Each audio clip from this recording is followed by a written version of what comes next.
میرے آقا حضرت ام ہانی رضی اللہ تعالیٰ عنہ کے گھر آرام کر رہے ہیں کہ جبریل امین جو فرشتوں کے سردار ہیں نبی پاک کے دربار میں آتے ہیں، آرام سے جگاؤں کیسے؟ رب کا حکم ہے کہ محبوب کو بلایا جائے، مگر محبوب آرام کر رہے ہیں۔ یہ وہی آرام ہے۔ مولا علی نے دیکھا کہ عصر کی نماز جاتی ہے تو چلی جائے، آقا کے آرام میں خلل نہ آئے، اب جبریل امین کو جگانا ہے۔ اللہ اکبر۔ اور پھر وہ سفر شروع ہوتا ہے۔ اب نبی پاک مکہ پاک سے بیت المقدس جاتے ہیں۔ سبحان اللہ۔ بیت المقدس کا سفر یہ براق پر کیا جاتا ہے۔ براق کی بات بھی سن لو، ہے جو اتنا پیارا مہمان ویسی سواری بھیجی جاتی ہے نا، اللہ نے اپنے پاس اپنے حبیب کو بلانا ہے، سواری بھیجی جنتی سواری براق۔ اچھا براق جو تھا اس کی سپیڈ کیا تھی ذرا سنیے گا۔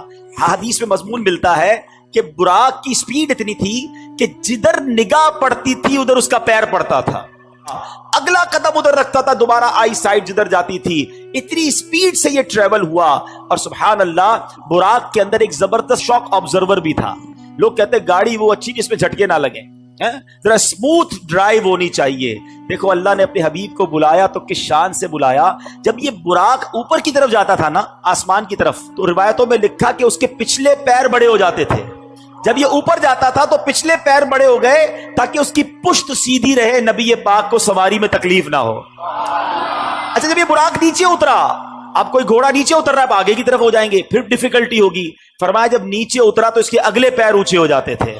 یہ وہ فلیکسیبلٹی تھی کہ حبیب کو بلایا ہے تو کوئی تکلیف نہ پہنچے۔ کس شان سے سواری بھیجی گئی، اللہ اکبر۔ نبی پاک علیہ الصلوۃ والسلام اب پہنچتے ہیں اس جگہ پر جسے ہم بیت المقدس کہتے ہیں۔ ذرا سوچو تو صحیح کہ کائنات میں ایسی نماز نہ اس سے پہلے ہوئی نہ اس کے بعد ہوگی، جب اس کائنات کے سب سے بہترین افراد یعنی انبیاء کرام کم و بیش 1,24,000 آل ٹوگیدر ونس ٹائم، ایک ہی وقت میں وہ بیت المقدس میں موجود ہیں، صفے تیار ہیں، مؤذن فرشتے ہیں، اقامت دینے والے جبریل امین ہیں۔ اور اب جبریل امین نے عرض کیا حضور اب آپ امامت فرمائیے۔ امام الانبیاء میرے آقا امامت فرما رہے ہیں۔ سبحان اللہ۔ نماز سے میرے آقا فارغ ہوئے، اب آسمان کے سفر کی تیاری ہے۔ اب سفر آسمان میں وہی براق ہے، وہی بارات ہے، وہی دولہا ہے، وہی باراتی ہے۔ آن کی آن میں پہلا آسمان آ گیا۔ یہ پہلا آسمان کتنا دور ہے ذرا غور کیجئے گا۔ پلک جھپکتے کچھ ہی لمحوں میں نبی پاک پہلے آسمان پر پہنچ گئے۔ اب یہ سب انبیاء جو ہے نبی پاک کو ویلکم کر رہے ہیں، مرحبا کہہ رہے ہیں۔ نبی پاک آگے بڑھتے گئے، اب سدرۃ المنتہا آ گیا۔ اب یہاں جو ساتھی ہے جو ام ہانی کے گھر سے لے کر ساتھ جا رہے جبریل امین، وہ عرض کرتے ہیں کہ حضور بس اب یہاں سے آگے میں نہیں جا سکوں گا، یہ میری لمٹ ہے، اس سے آگے گیا تو میرے پر جل جائیں گے۔ اللہ اکبر۔ اب اس کے آگے فقط رب کے حبیب جا رہے ہیں۔ یہ وہ مقام ہے کہ جبریل امین بھی پیچھے رہ گئے۔ اللہ اکبر۔ سورہ نجم ایسا لگتا ہے جب پڑھیں تو کہ نعت پڑھ رہے ہیں۔ اللہ کریم ارشاد فرماتا ہے بسم اللہ الرحمن الرحیم والنجم اذا ہوا، اس پیارے چمکتے تارے محمد کی قسم، ما ضل صاحبکم وما غوا، تمہارے صاحب نہ بہکے نہ بے راہ چلے، وما ينطق عن الهوى، اور وہ کوئی بات اپنی خواہش سے نہیں کرتے، ان هو الا وحی یوحى، وہ تو نہیں مگر وہی جو انہیں کی جاتی ہے۔ سنو میرے آقا جو کہتے ہیں اللہ کی طرف سے عطا ہوتا ہے وہ کہتے ہیں۔ اب یہ قرآن بتا رہا ہے کہ کیا ہوا وہاں پر۔ فرمایا ثم دنا فتدلا فکان قاب قوسین او ادنا، پھر وہ جلوہ نزدیک ہوا، پھر خوب اتر آیا، تو اس جلوے اور اس کے محبوب میں 2 ہاتھ کا فاصلہ رہا، بلکہ اس سے بھی کم۔ اب باتیں کیا ہوئی وہاں پر؟ قرآن کہتا ہے فَأَوْحَا إِلَىٰ عَبْدِهِ مَا أَوْحَا، اب وحی فرمائی اپنے بندے کو جو وحی فرمائی، رب نے جو فرمانا تھا فرمایا اور محبوب نے جو لینا تھا وہ لے لیا۔ تو اب یہ وہ سفر ہے میٹھے اسلامی بھائیوں کہ جب نبی پاک علیہ الصلوۃ والسلام یہ سفر کر کے واپس آئے، یہ عظیم سفر ہے۔